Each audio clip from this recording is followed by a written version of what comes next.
Alright, Darren's timekeeper. I'm starting us off with my quote here. It starts off in Act 4, Scene 1, when Antonio and everybody's at court, and Antonio's trying to convince Bassanio to stop arguing with Shylock, and he says to him, I pray you, think you question with the Jew? You may as well go stand upon the beach and bid the main flood bait his usual height. You may as well use question with the wolf, why hath made the ewe bleed for the lamb? And my literary device is post hoc ergo propter hoc. 30 seconds to reflect.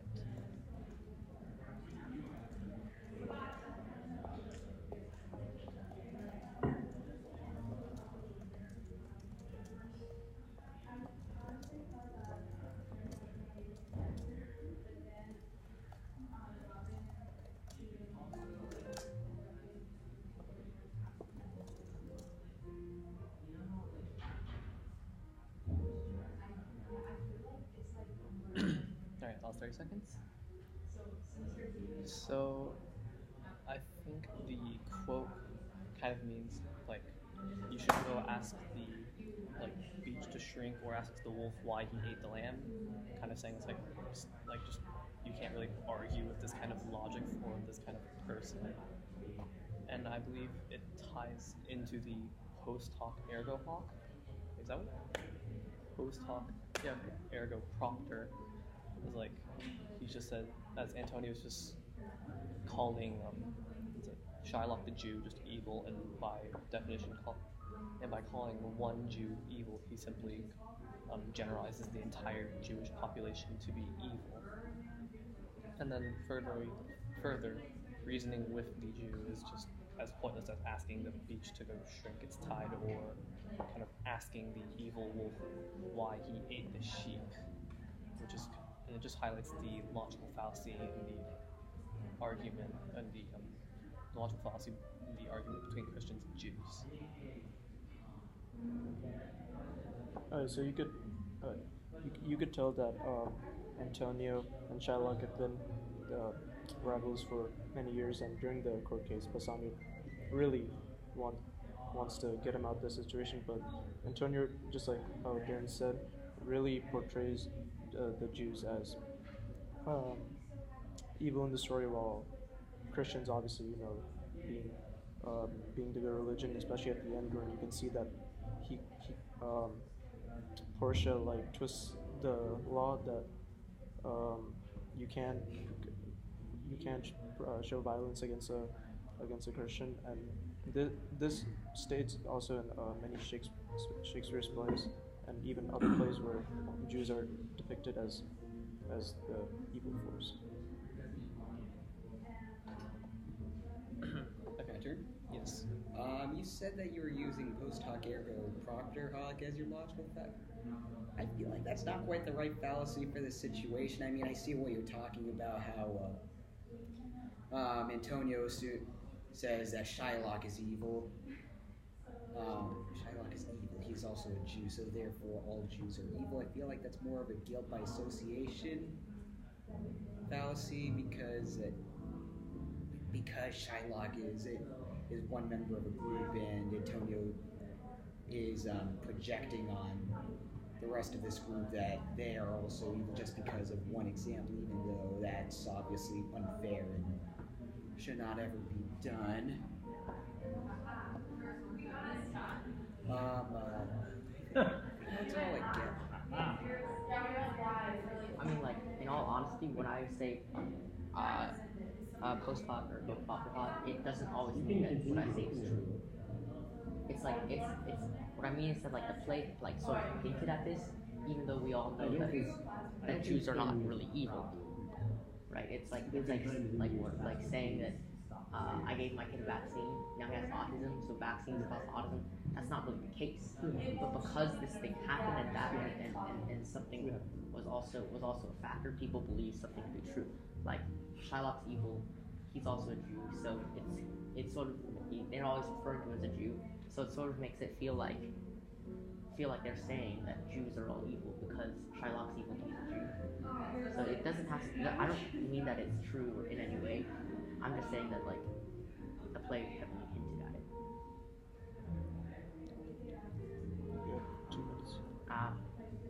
I mean, like, I felt like this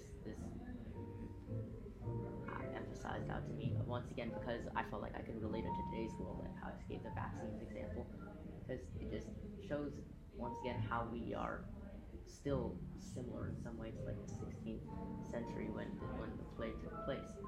It just that's what stands out to me is like modern day relationships. We haven't. There's always examples of this sort of thing happening, which is also why there's a term for it and how we can like relate to it today with like things we do. Does this quote kind of raise any questions for you? I do think this quote doesn't tie too close to the return, but this quote does make me feel like there are always people that are illogical in some way. You can't really reason with them, which is still present in today's world. Some people with this stuff. You can't just base an entire group off of one person you met. I mean, they're jerks of all colors and. Yeah, exactly. Is there anything else this kind of quote raises in your mind? Like any other things you want to think about, or that makes you think about?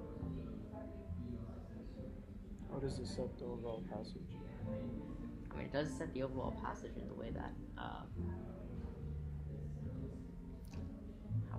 what Shylock wants isn't what's really the right thing. How like sometimes you have like people who like anti-villains who aren't doing the right thing, but it's for the right cause, and how there's some people who are just morally evil-minded.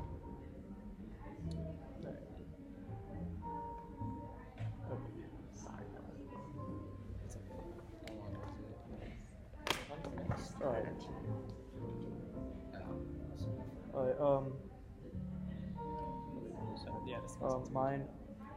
Mine is symbolism about the pound of flesh that happens, and my quote is, this is when, in the court case where Shylock was talking to Portia, Shylock said, "Most learned judge, a sentence, come prepared."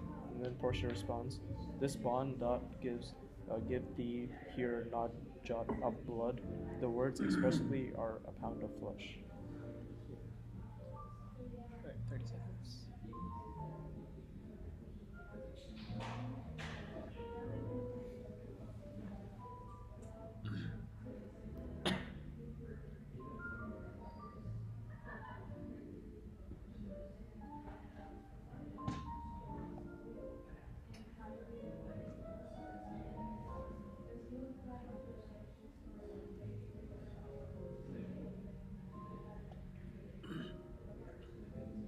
Alright, 30 seconds. I believe that.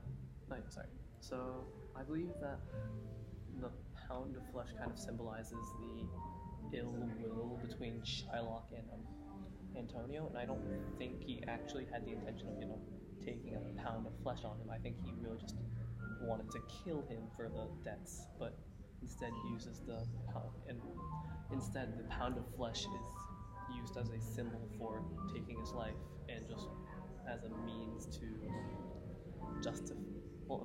like justly injure him morally in the contract.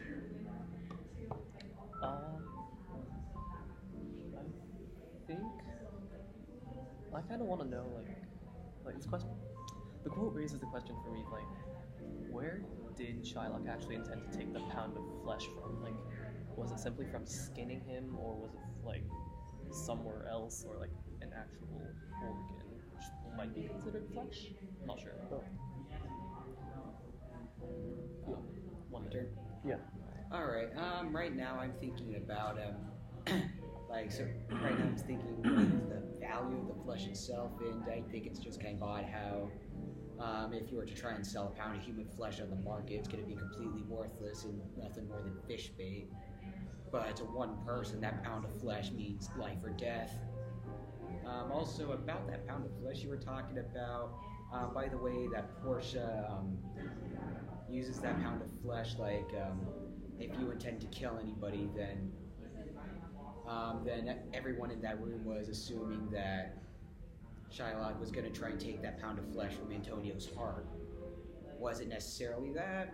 I mean, that's up to interpretation, I suppose. But the way that Shylock was so insistent on getting his bond, as he says, it was bloodthirsty, and he wanted vengeance for whatever Antonio's done to him in the past. And that's me. Alright. Well, I was thinking how you, the pound of flesh itself, when you say symbolism, I'd say it represents like the deal, really. But like deeper within, when we say the deal, it's really, once again, like as Darren said, it's really Antonio's life here, because like Evan said, like the pound of flesh itself isn't worth much, but I feel like for Shylock, he just really hates Antonio's guts, that he wants to kill him, right? But, he wants to kill him, but the thing is that he can't like just go to his house and murder him. So he wants this deal here, and he's taking advantage of it so that he can sort of rightfully kill him. Which I mean, like when I'm thinking about it, I'm thinking morally, hating someone's fine, but I don't think that killing them is really necessary. I feel like if I hate someone, I'm just gonna stay as far away as I can. If I were Shylock, I'd probably move somewhere else away from Venice. But like, I don't think killing is always the answer.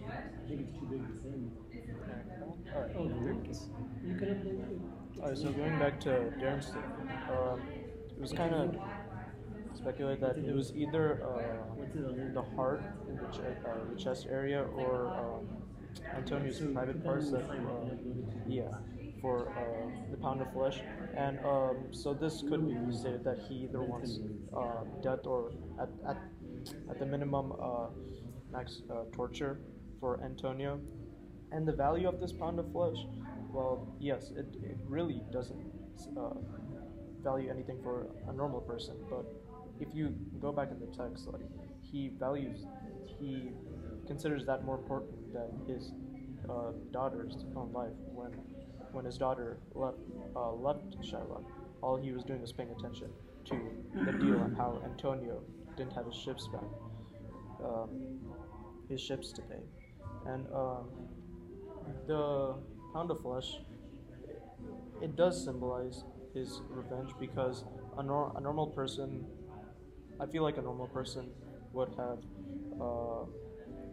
gone for double the amount of money paid back, or just even the money paid back after Antonio made that deal.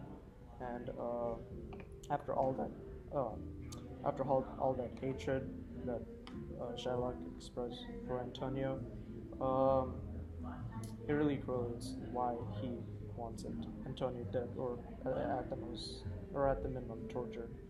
And when Portia comes to save Antonio, she states that if you cut out a pound of flesh, because pound of flesh, if you think about it, it's a lot. Like you cut out an organ, that can be a pound. But if you do that, that'll result in blood being spilled out. And she spoke in a way that made it so like he would go to jail after that. So the pound. So I do agree with Peter when you say the pound of flesh deal really symbolizes Antonio's life, and like all of the law that was placed on the Jewish people that correlates. If suppose what's her name, Portia wasn't there, and Shylock cut Antonio's heart, then I feel like, and if he didn't get caught, then it wouldn't represent like about the Jewish people. Antonio is used to making these sorts of deals because his entire fortune is made based on risk. As we saw, we all thought that his ships all got wrecked out at sea, and on top of that, never mind. I mean, I do agree, because you saw at the end, like when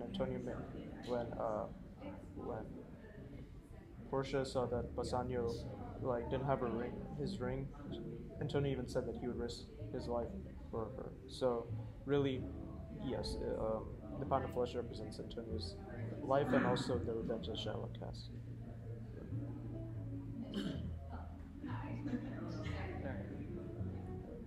So, No, his point. okay, so my quote is from Act 3, Scene 1, and it's by Shallow. I am a Jew, half a Jew not a Jew eyes, half not a Jew hands, organs, dimensions, senses, affections, passions, fed with the same food, hurt with the same weapons, subject to the same diseases, healed by the same means, warmed and cooled by the same winter and summer as a Christian is. If you prick us, do we not?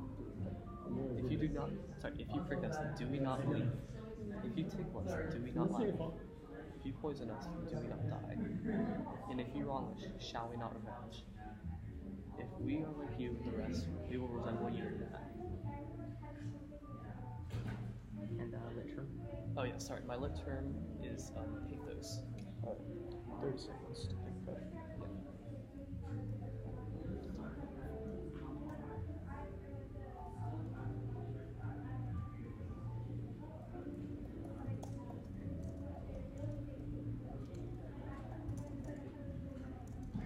If you guys need more time, let me know. Yeah. I think 45 seconds.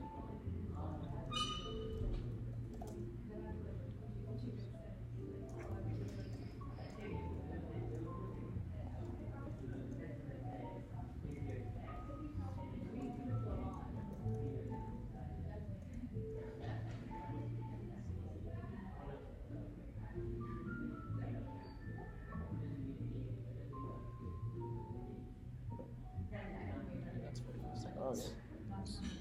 Okay.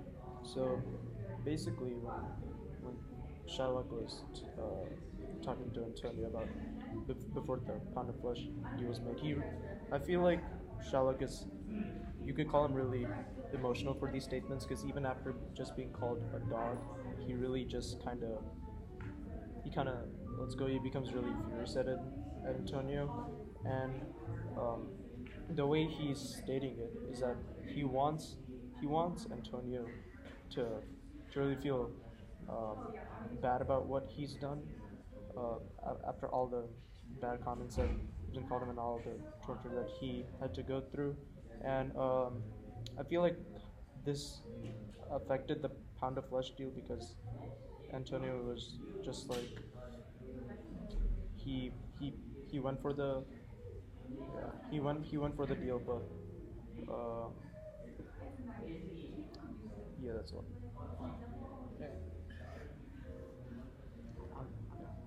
Yeah, I was thinking when you said pathos, it would be how when Shylock's giving the speech, it's supposed to try and trigger guilt in other people, and how he's still human, yet he's not being treated like everybody else. I feel like you did a really good job tying this together, because really when we read this, we're really just thinking about like inequality, but when you say that it like, when you put in pathos in this, it makes him feel more like he has like he's not saying this to just try and gain equality. He's trying to say this to make people feel bad for what they've done, like how Rohan said he's trying to make Antonio feel bad for calling him a dog and insulting him. It does make me think that like is there anything else that Shylock maybe has done before that isn't because he's being is there any reason that Antonio doesn't like him apart from him being a Jew? Do they hold like a personal grudge? I don't think they held a grudge beforehand. More like Shylock, Antonio made loans without interest, so that hurt Shylock financially. You're right. All right, I'm good. I feel like the quote that you brought up, Darren, that's one of the more. That's something that makes you feel like Shylock's actually human. Like throughout the story, Shylock's painted as he's painted as a really bad person and like someone you should despise in the story. Like it's made clear in the story that Shylock's the antagonist, and that through the way that he's tried to like kill one of the characters that you've grown to support, like you really feel like this dude sucks. But this quote, this makes you realize that this guy's a human, and that he feels bleeds and dies like the rest of us in like the way he's been treated. It's been wrong. I mean, really, How do you tie this to pathos? pathos, this is supposed to make people feel like this is supposed to make people feel bad about Shylock. So tying back into what you said, this was supposed to make people feel bad and make them realize that he's a human. Why you treat him like he's a dog, essentially? All right. 3 minutes, right? So I kind of agree. I agree with like what everyone says because you guys kind of understood what I said or what I meant to do with this quote. Because what I focused on really was like, if you prick us, do we not bleed? If you tickle us, do we not laugh? If you poison us, do we not die? I kind of saw that as like Shylock trying to paint himself as a human being like the Christians, and therefore kind of through pathos make them feel bad for how they've been treating him, like overall from the story. And as Evan says, this is like the first instance. Well, it's not the first instance, but this is like an instance where you start to see Shylock as a person rather than just like like a generic evil villain. Like he has emotions, like he says, and he's more than just like an evil stereotype and whatnot. Like what Rohan said, like Shylock was like kind of very emotional. I think that he definitely he's very emotional. He has his like outbursts, but he kind of understands that he understands kind of how to use emotions. Like, he tries to use pathos for his emotions. Well, not his emotions, but emotions, the Christian's emotions, to like have mercy on him or like kind of spare him from the punishment he probably deserves. And then also throughout the story, you hear mention how like Antonio calls Shylock a dog, and this doesn't really relate to the pathos that I told in my quote, but I think it's another instance of pathos since Antonio's like calling Shylock a dog, which is like stripping him of the emotions or the humanity and the intellect you would give to a human, but you would not expect from like a dog. And overall in this scene, like, what is it? If you prick us, do we not bleed? Like, we bleed. Like he's saying like Jews bleed like everybody else, like every other Christian. We laugh like every other Christian. If you tickle us, and if you poison us, we're gonna die all the same. So, like, we start to see him as a human, and by extension, this is kind of the author saying like Jews are also humans, like through pathos. Once again, like Shakespeare is kind of like telling us that hey, Jews are also humans. Like, they're like the rest of us. They'll die, and they'll cry, and they'll laugh, just like all the rest. And overall, I think this is the kind of the main tipping point where we start to see Shylock as like a flawed human rather than a simple one-dimensional villain through the lens of like pathos and emotions. Hold on. Sarah just decided to start sleeping on me. Alright. Okay, start the timer. You're not timing for your phone. Just Yeah, you just gotta. I would just like to say up front that I don't want. This is about tone over the entire story, but use this quote, I guess, to get your thinking started. You call me misbeliever, cutthroat dog, and sped upon my Jewish going dying. Fair sir, you sped on me Wednesday last. You spurned me such a day another time. You called me dog, and for these courtesies, I'll lend you thus monies.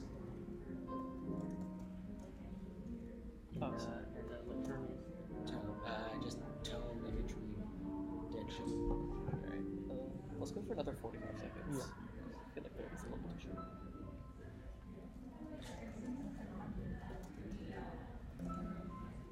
And I'll go first.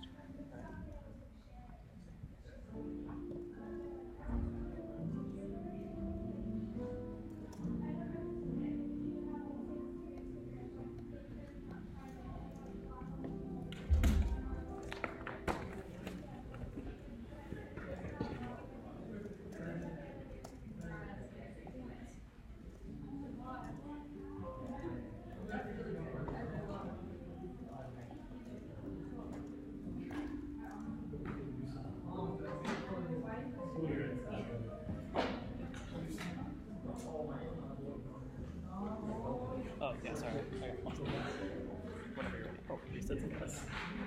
Okay, so when you speak about and Antonio calling him dogs and all these names against Shylock, I feel like overall the tone in this in The Merchant of Venice is kind of a mix of comedy, romance, and tragedy. And like his main point was like oppression and segregation of Jews um, against Christians. And this relates to the story, as it seems that the whole plot was driven from just that moment where Shylock's hatred for Antonio makes him want to make a malicious deal with him, that he would give him money for Bassanio, just for Panoplos, just because of all the bad things that has happened to him. So in that case, the quote that you chose, the tone there would be tragedy. Wait, Peter, did you say I feel like when you put in like when you're telling us this quote about like having spitting on him and like insulting him, it does paint the image on how like since it's not really on stage or in the play about him actually doing these things, it sort of gives us the feeling that Antonio himself isn't like completely perfect. Like he's sure he's the person in the title, but he's not really someone without flaws. Like he's still a nice person sometimes. It gives us like when you come back to tone, it makes us feel like the story is sort of like funny, but it does give us like some sometimes on how the flaws of like the world. On sometimes it may be like skimmed over, but if you think about it hard enough, you'll find that there are a lot of things that we can relate to within these passages that we're all reading. So yeah, that's it for me. Okay. I kind of disagree with Rohan. Like, it doesn't. I don't think it. Like the quote you said, like spitting on him and calling him a dog, kind of. I don't think it sets up the tone of a tragedy. I think it's more akin to like hate or like some sort of grudge. Because Shylock mentions like you spat on me, like you called me dog, like you made me feel like crap, so I'm gonna treat you like crap in return. So I feel like the tone of hatred is a little bit more appropriate, and then the conflict of the work is kind of based around this hate, like the hate I because he wants to. He needs to obtain the money, otherwise he will owe Shylock a pound of his flesh. Alright, first about that quote I said, I agree with what all of you said about the quote, and I feel like Darren Liu had a better idea about the quote than Rohan. I agree with him more in how this sort of sets up one of the big conflicts in the story about Jew versus Christian, that sort of thing, and how also Shakespeare does a very, like what you said, Peter, Shakespeare does a very good job of painting a picture that Antonio, despite being a supporting character of the protagonist of the story, he's not perfect. He acts like crap sometimes. Like he's treated Shylock poorly, and this sets up some history about sets up the history between Shylock and Antonio, and it sets up also one of the big plot points for the story about Shylock's intense hatred for Antonio. However, I also said try not to limit yourself to this one quote. Alright, and overall the story, I feel like that despite the story being a comedy, this story is also, it has a rather heavy tone to it, as it does address it does try to address and I think it does a good job of addressing some very heavy topics like discrimination, inequality, that sort of stuff, and it tries to address it in this play. Additionally, I feel like that throughout the story, like I said, that the tone is rather heavy, and like Shakespeare, he does a good job of painting the characters. Not necessarily like you've got a perfect protagonist, you got an evil antagonist, but he paints them all as people who've messed up, people who are feel things, people they've done bad things in the past, but you know, they're humans too. They're not perfect. Like that. All right. Like I feel like that. You could almost consider that sort of motif to the story. Like these humanity. That. All right. You can end it there. We can like summarize. You want to do like a quick summary? It's 25. Yeah, you want.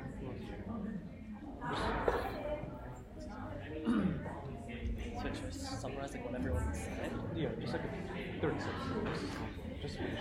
So like, The pound of flesh.